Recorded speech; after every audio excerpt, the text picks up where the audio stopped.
Le chant d'une âme résiliente.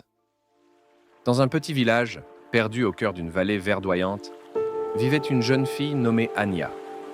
Douée d'une voix mélodieuse, elle rêvait de chanter sur les grandes scènes. Mais la vie avait d'autres projets pour elle.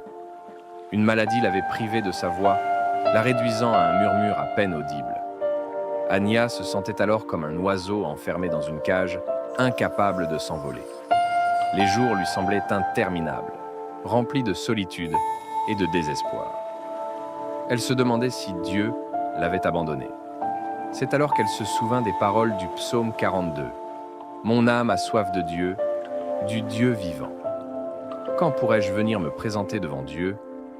Chaque nuit, elle murmurait cette prière, suppliant le ciel de l'aider à retrouver sa voix. Elle se rappelait aussi les paroles de Romains 8, 28. Nous savons du reste que toutes choses concourent au bien de ceux qui aiment Dieu, de ceux qui sont appelés selon son dessein. Un jour, un vieux musicien, aveugle mais doté d'une grande sagesse, vint dans le village. Anya, poussée par un espoir ténu, lui confia son histoire. Le musicien, après l'avoir écoutée attentivement, lui dit « La voix, ma fille, c'est bien plus qu'un simple son. C'est l'expression de l'âme.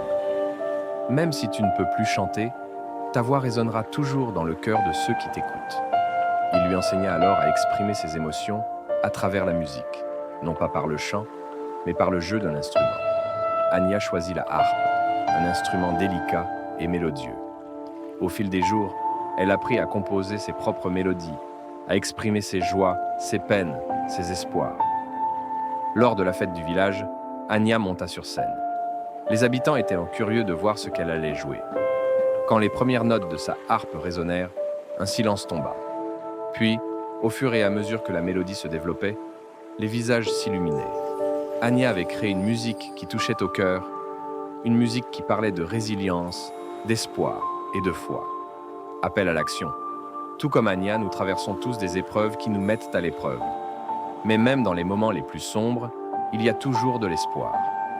La Bible nous enseigne que Dieu est toujours avec nous, prêt à nous écouter et à nous réconforter.